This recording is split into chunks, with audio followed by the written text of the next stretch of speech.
Baik, jadi begini, seorang aparatur sipil negara, sebenarnya aparatur sipil negara itu kan istilah profesi.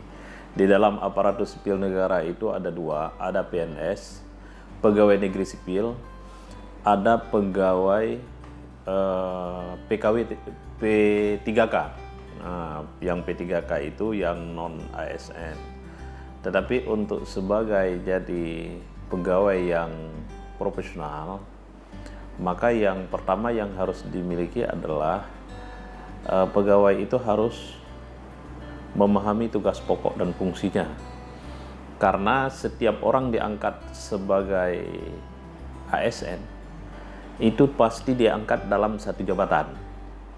Tidak ada itu ASN atau PNS rombongan dinas A, rombongan kalau di daerah ini rombongan bagian ekonomi, itu tidak ada.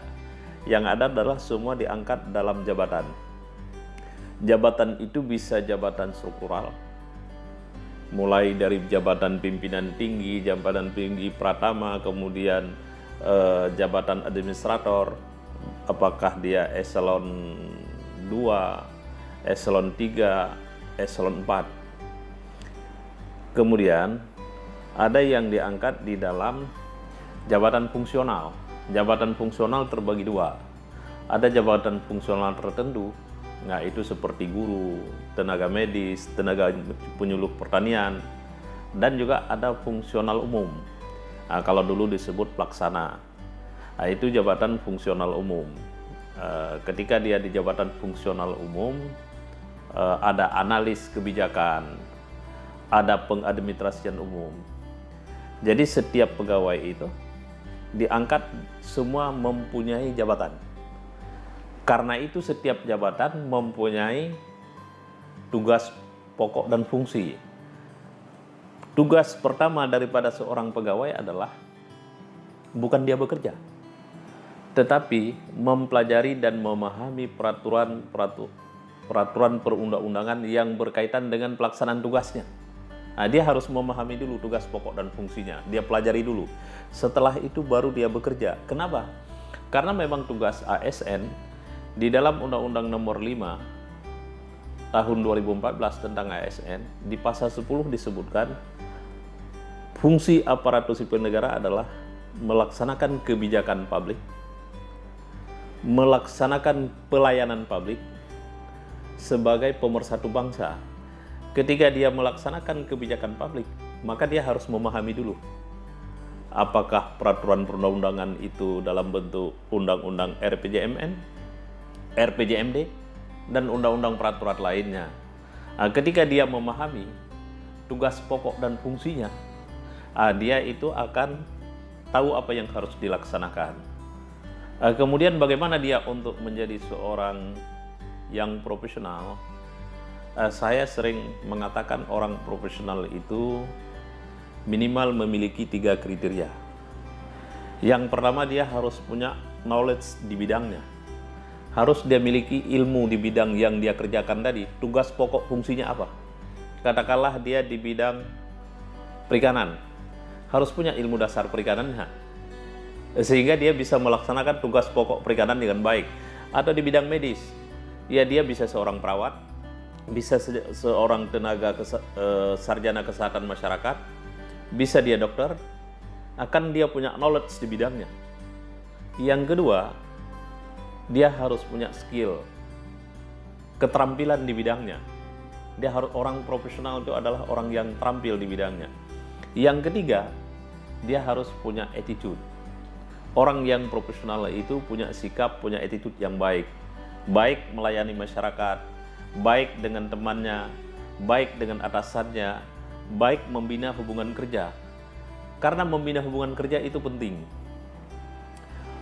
Saya sering mengatakan bahwa hubungan kerja itu bisa mempengaruhi 25% dalam kita memudahkan kita bekerja.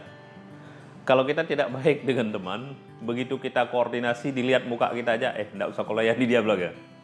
Enggak usah kau ketemu dia. Baik dengan teman sejawat, dengan pimpinan, dengan staf.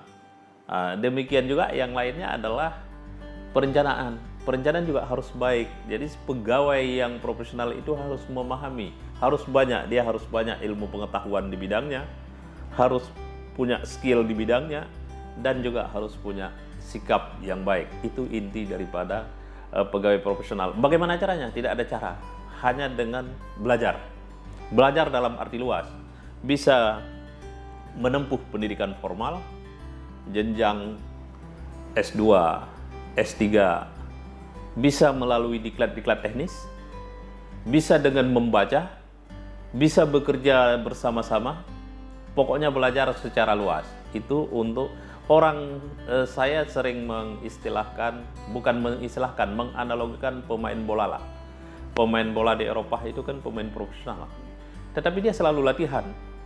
Tidak ada itu pemain yang sudah profesional, nanti tinggal cetak gol aja. Tidak ada, dia terus latihan, terus mengasah keterampilannya, terus latihan secara Spartan supaya dia bisa bermain secara baik. Saya kira itu tidak ada pilihan dalam kondisi kemajuan teknologi, khususnya teknologi informasi saat ini.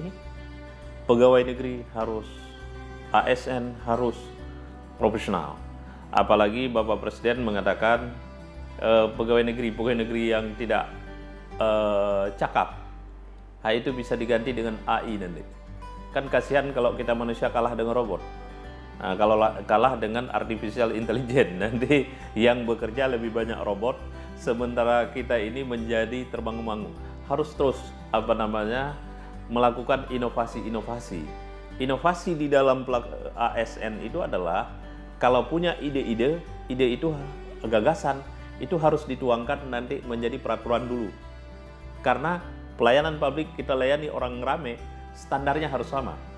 Bisa dalam bentuk perwali kalau di daerah, bisa dalam bentuk lebih tinggi dalam bentuk perda. Nah, ini ide gagasan itu harus dijadikan kebijakan publik untuk melayani semua orang. Satu hal lainnya adalah, sebagai terakhir saya ingin mengatakan, kata kunci juga salah satu dari etika ASN, etika profesi PNS adalah netralitas. Kenapa netralitas? Ini penting. Dalam memberikan pelayanan publik, seorang aparatur sipil negara, dia harus selalu netral. Dia tidak boleh membeda-bedakan masyarakat.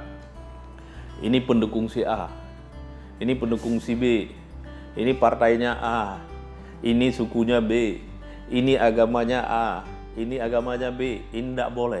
Pegawai negeri sebagai fungsi sebagai pemersatu bangsa, dia harus melayani masyarakat sama siapapun. Kenapa? Pendek kata apa? Karena semua orang bayar pajak. Kan tidak boleh misalnya, ini orang suku ini tidak bayar pajak, orang agama ini tidak bayar pajak, orang ikut partai ini tidak bayar pajak, orang yang begini tidak bayar pajak. Semua yang memenuhi syarat sesuai peraturan perundang-undangan wajib orang bayar pajak. Kecuali tadi yang kaum duafa, yang masyarakat miskin, yang orang yang harus malah dapat bantuan dari pemerintah. Tetapi yang lain itu masyarakat dipungut pajak oleh negara, tidak dibeda-bedakan.